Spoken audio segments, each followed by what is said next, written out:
안녕하세요. 돈의 흐름으로 역사를 읽어내는 남자, 당신의 금융 멘토, 코리안 핀플루언서입니다. 여러분, 혹시 학창시절에 맨날 으르렁대고 싸우던 앙숙들이 알고 보니 뒤에서는 서로 몰래 맛있는 거 나눠 먹고 숙제도 베껴주는 사이였다는 거 본 적 있으신가요? 겉으로는 세상 둘도 없는 원수인데 속으로는 서로 이득을 챙기는 기묘한 관계 말입니다. 만약 당신이 이 시대의 복잡한 돈의 흐름을 꿰뚫어보는 지혜를 얻고 싶다면 지금 바로 구독과 좋아요 버튼을 누르는 것이 당신의 첫 번째 투자가 될 겁니다. 이 채널은 당신의 금융 IQ를 위한 최고의 자기계발이니까요. 자, 오늘 우리가 이야기할 건 바로 이 학교장들의 싸움, 그 글로벌 버전인 냉전입니다. 냉전. 이름만 들어도 차갑죠. 미국을 중심으로 한 자본주의 진영과 소련을 중심으로 한 공산주의 진영이 서로 핵무기를 겨누고 이념 전쟁을 벌인 시대. 우리는 그렇게 배웠습니다. 자유냐, 평등이냐, 민주주의냐, 공산주의냐. 아주 거창한 명분 싸움이었죠.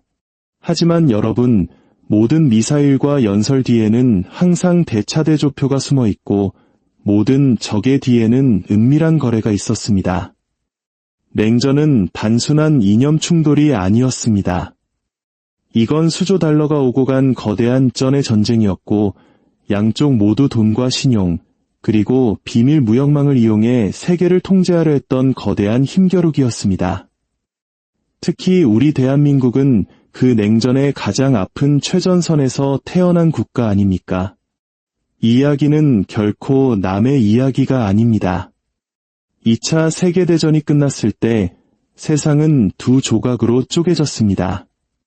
겉으로는요, 한쪽엔 미국이 이끄는 자본주의 서방이, 다른 한쪽엔 소련이 이끄는 공산주의 동방이 섰습니다. 하지만 정치인들이 자유와 평등을 외치며 싸우는 동안 경제학자들은 아무도 감히 인정하지 못할 만큼 두 진영이 긴밀하게 연결된 시스템을 구축하고 있었습니다. 미국은 전쟁에서 이겼을 뿐만 아니라 전 세계의 금을 상속받았습니다. 말 그대로 금수저 끝판왕이 된 거죠. 1945년까지 전 세계 금의 거의 3분의 2가 미국 포트 녹스 금고에 쌓여 있었습니다. 그 금과 거기에 묶인 달러는 새로운 글로벌 금융의 기반이 됩니다. 바로 브레튼 우즈 체제죠. 이 협정으로 달러는 금 1온스당 35달러의 고정된 세계의 기축통화가 되었습니다. 이제 다른 모든 나라들은 가치를 보장받기 위해 미국 달러를 보유해야만 했습니다. 이건 단순한 경제정책이 아니었습니다. 이건 제국의 설계도였습니다. 단 하나의 조약으로 미국은 그 어떤 군대도 해내지 못했던 글로벌 유동성 완전 통제권을 손에 쥐었습니다. 어떤 나라가 재건을 하든 무역을 하든 돈을 빌리든 무조건 달러를 써야 했습니다. 그리고 그건 곧 워싱턴의 허락에 의존해야 한다는 뜻이었죠. 한편 동쪽에서는 스탈린이 자신만의 금융 요새를 쌓았습니다. 바로 엄격한 통화 통제와 중앙계획으로 외부와 단절된 루블존입니다. 이론상 소련 시스템은 달러가 필요 없었습니다. 이윤이 아니라 생산을, 레버리지가 아니라 노동을 가치 있게 여겼으니까요. 하지만 아무리 명령 경제라 해도 모든 것을 명령할 수는 없었습니다. 해외에서 기술이나 식량, 기계를 사려면 소련도 결국 경화, 즉 달러나 프랑, 파운드가 필요했습니다.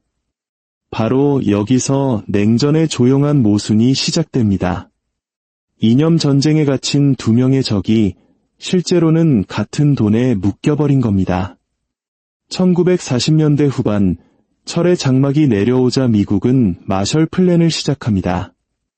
서유럽 재건을 위한 130억 달러짜리 펀드였죠. 공식적인 스토리는 동맹국을 재건하고 공산주의를 막는다는 것이었습니다. 하지만 숨겨진 목적은 바로 달러 의존성을 만드는 것이었습니다. 마셜 플랜 원조를 받은 국가들은 미국 계약자를 쓰고 미국 상품을 사고 달러로 거래해야 했습니다. 이건 관대함으로 이장한 경제적 봉쇄 정책이었죠. 소련은 이걸 자본주의의 덫이라 부르며 원조를 거부했습니다. 하지만 진짜 이유는 더 간단했습니다. 그걸 받아들이는 순간 자신들의 시스템이 이미 얼마나 취약한지가 드러날 테니까요. 소련 경제는 교환이 아니라 착취에 기반을 두고 있었습니다. 석유, 가스, 금속 같은 자원은 많았지만 자본주의가 작동한다는 사실을 인정하지 않고는 그것들을 세계 시장에 팔 메커니즘이 없었습니다. 하지만 거래는 어떻게든 길을 찾아냈습니다. 1950년대 소련산 석유는 핀란드, 오스트리아, 스위스를 통해 조용히 흘러나가 달러로 팔리고 서방 구매자들을 위해 원산지가 세탁되었습니다. 이 중립국들은 공식적으로는 서로를 증오하는 척하는 두 세계를 연결하는 그림자 경제의 중간 상인이 되었습니다. 서방 기업들은 값싼 에너지를 얻었고 소련은 외화를 벌었습니다. 나머지 사람들은 선전선동만 들었죠. 심지어 정보기관들도 똑같은 이중 개임을 했습니다. 전후 막대한 자금으로 무장한 CIA는 의회 감독 없이 비밀 작전 자금을 대기 위해 유령회사, 이장 해운사, 역의 계좌를 만들었습니다. 블랙버젯으로 알려진 이 비밀 장부는 이란과 과테말라의 쿠데타부터 유럽의 문화 선전 캠페인까지 모든 것에 자금을 댔습니다. 한편 KGB도 자신들만의 작전 계획이 있었습니다. 가짜 무역회사와 중립국의 친선협회를 통해 루블을 빼돌렸죠. 그들의 목표는 이윤이 아니었습니다. 바로 접근권이었습니다. 서방의 기술, 기계, 그리고 영향력에 대한 접근권 말입니다. 돈은 양쪽 모두가 유창하게 구사하는 유일한 언어가 되었습니다. 1960년대 중반 런던에서는 유로달러 시장이 생겨났습니다. 이건 미국 밖에 보관되어 미국 규제 당국의 손이 닿지 않는 달러 자금풀이었습니다. 쉽게 말해 전 세계의 비자금 창고가 열린 거죠. 이 역의 달러는 냉전 경제의 윤활유가 되었습니다. 뉴욕에 계좌를 틀 수 없었던 소련은행들은 조용히 런던의 중개인들을 이용해 신용을 얻고 서방 물품을 구매했습니다. 아이러니하지 않습니까? 공산주의를 고립시키기 위해 고안된 바로 그 미국 은행 시스템이 이제 간접적으로 공산주의에 자금을 대고 있었던 겁니다.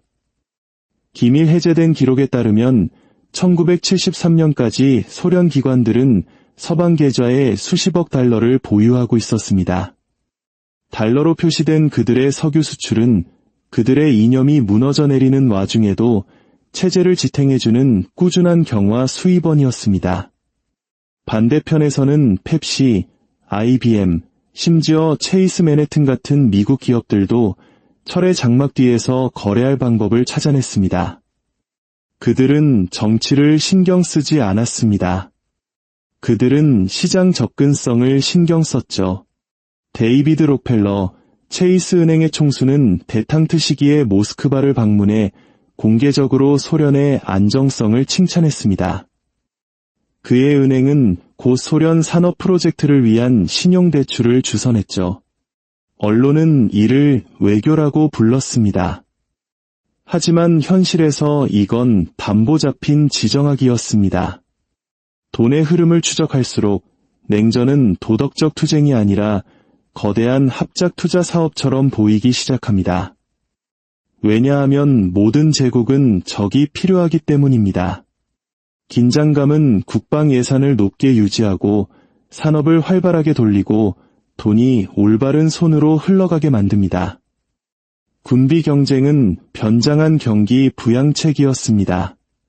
아무도 감히 사용하지 못할 무기에 수조 달러가 쓰였고 결코 갚을 수 없는 비드로 그 비용을 충당했으며 전멸의 그림자 아래서 무한한 성장의 환상을 만들어냈습니다. 미사일 하나가 만들어질 때마다 또 다른 채권이 발행되고 또 다른 계약이 체결되고 또 다른 나라가 빚을 졌습니다. 냉전은 단순한 대치가 아니었습니다. 그 자체가 하나의 경제였습니다. 공포를 자금으로 전환하는 자급자족 시스템이었던 거죠. 그리고 이 모든 것 뒤에서 회계사들이 이기고 있었습니다. 정치인들은 자유에 대해 말했고 장군들은 국방에 대해 말했습니다. 하지만 은행가들, 그들은 수익률에 대해 말했습니다.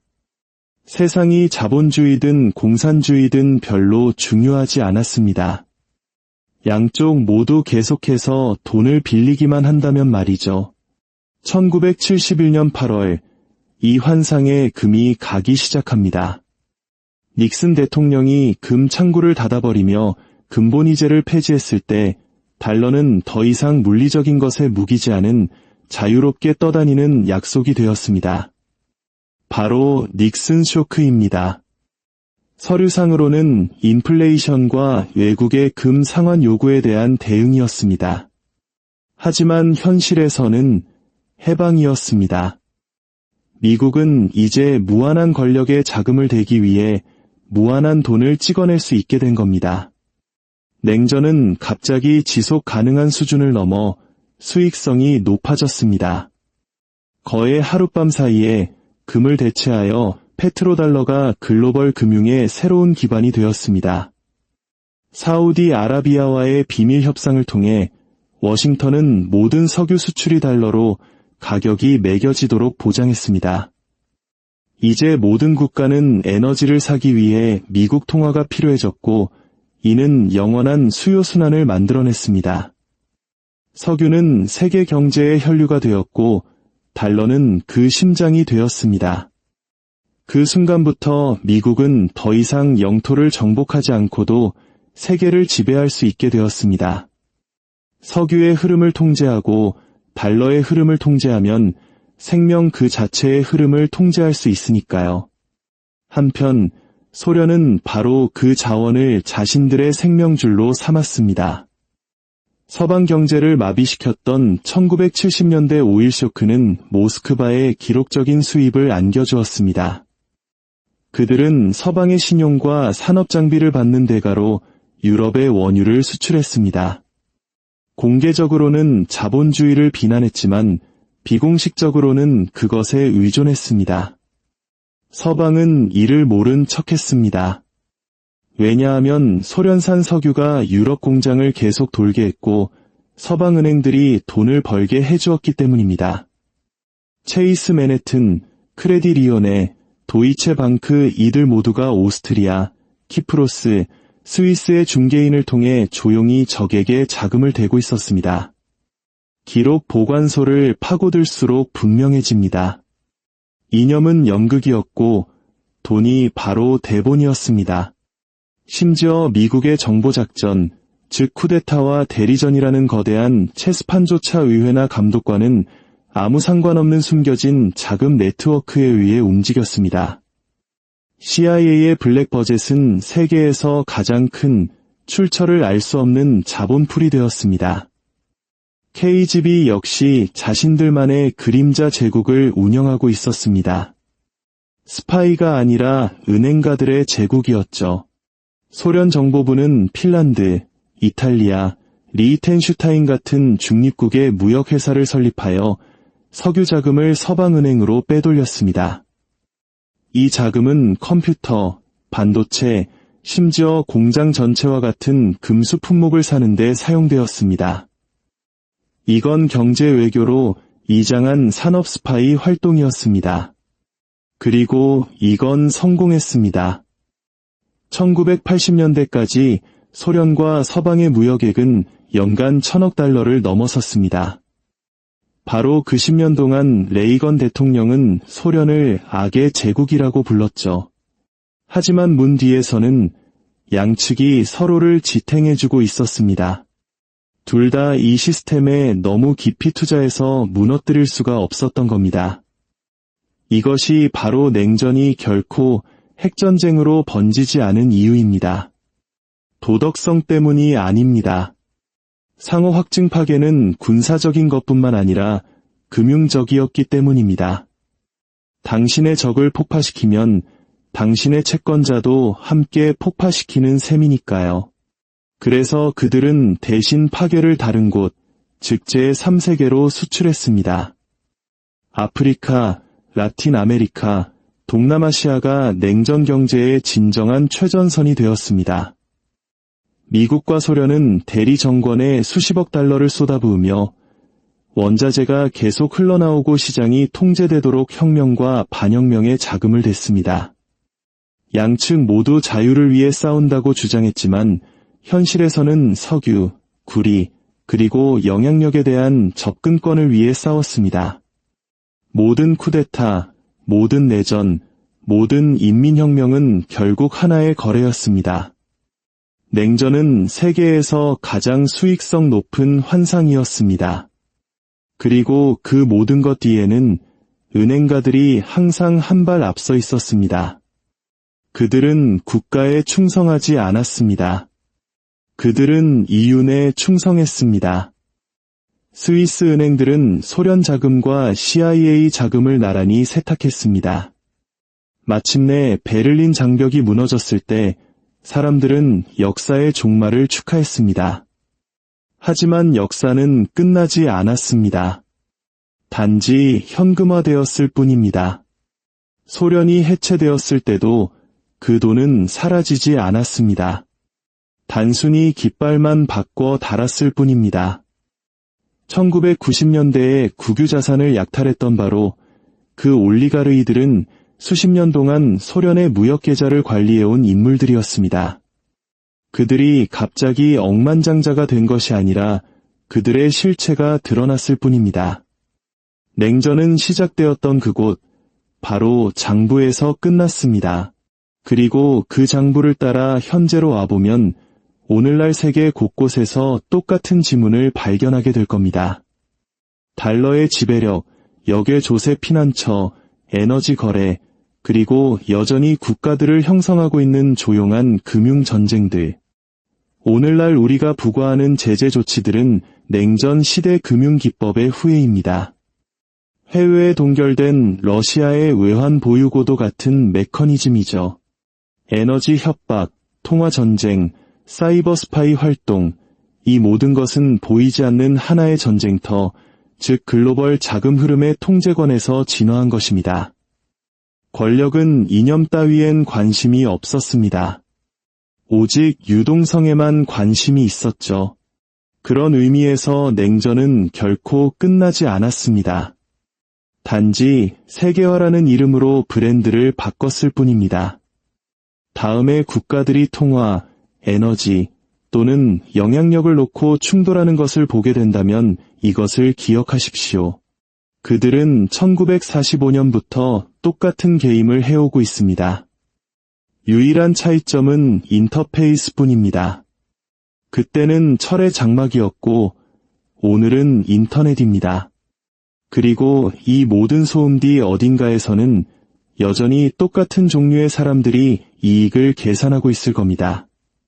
어느 시대에나 중요한 건 깃발이 아니라 돈의 흐름이니까요.